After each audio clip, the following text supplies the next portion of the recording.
Hi everyone, and welcome to another edition of City Spotlight. I'm your host, Pablo Pereira. We're walking across the A.E. Wright footbridge right now. It's a project constructed by the city of Calabasas a couple of years ago to provide an easier and safer route for kids to walk to school. So today we're going to take a closer look at safe routes to school and first show you a video on the Safe Route Initiative.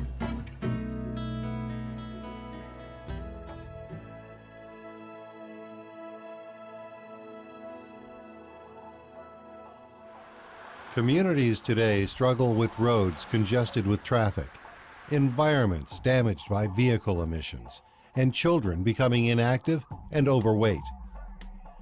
At first glance, the solution to these problems appear to come from separate sources. But Safe Routes to School programs can address these challenges simultaneously.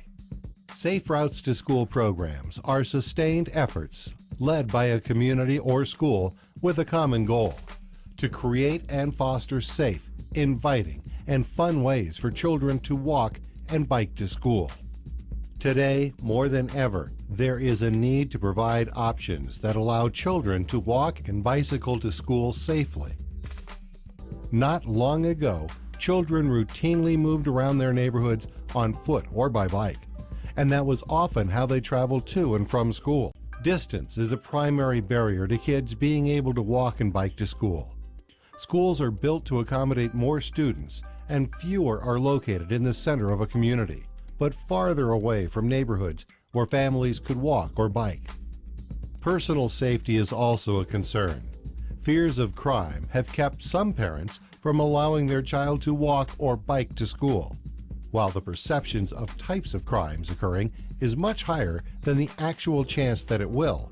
Safe Routes to School must work to identify what are the real dangers and what are perceptions, and address both. Traffic danger is also a concern. As communities have accommodated more motor vehicle traffic, opportunities to walk and bike have suffered. What's the Safe Route to School program all about? Signing and striping in the neighborhoods, moving crosswalk locations for safety enhancements, and also an education component that we can incorporate into the middle schools and the elementaries.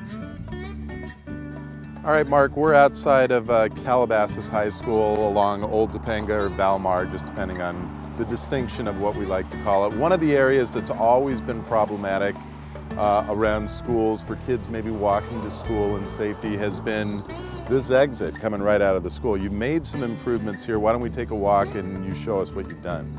Okay. We're walking down the old sidewalk, so it's just like before. And this line right here is where the old curb was. So we extended the curb out, so the curb extension, about 20 feet. So if we look to our left, this is the kind of line of sight that we used to get when people waited to cross the street. And now we've extended it out.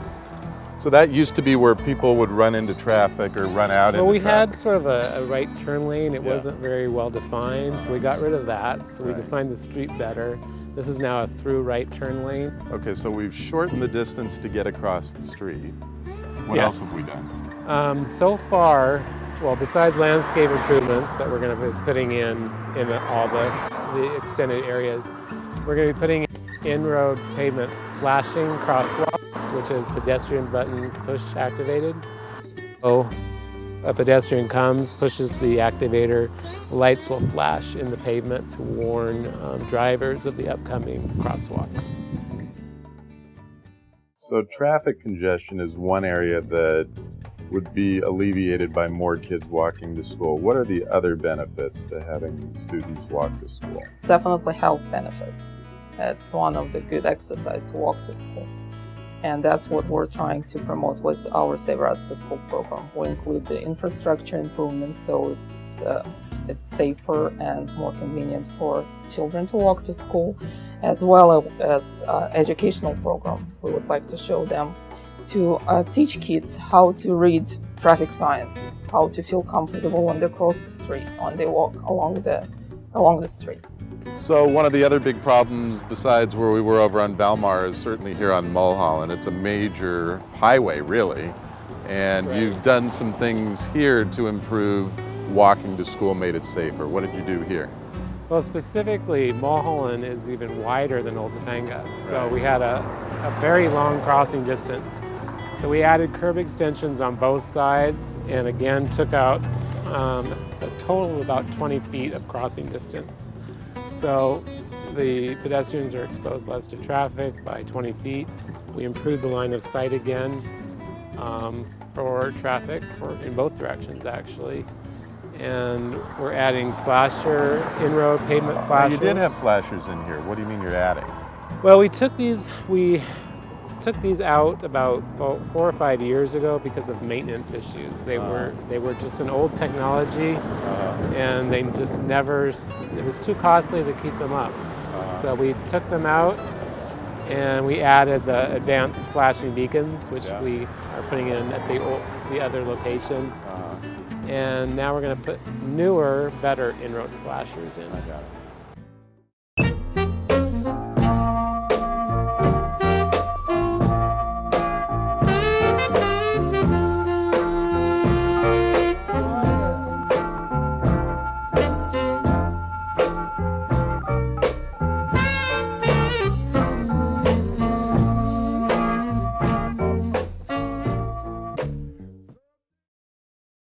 Okay, so we are on Lost Hills Road, our last stop in our little traffic tour here.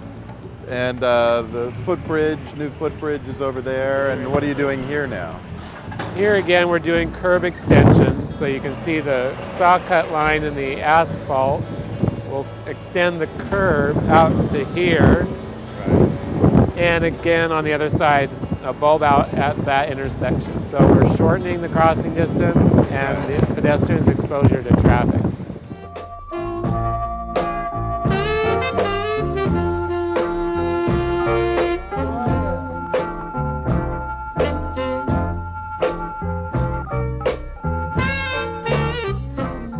Well, that's going to do it for this edition of City Spotlight. We hope you've enjoyed the program. More importantly, we hope you've learned a little bit more about the Walk to School program.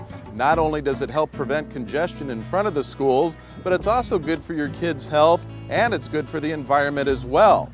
If you'd like more information on this program, you can always log on to our website, cityofcalabasas.com. I'm Pablo Pereira. Thanks for joining us.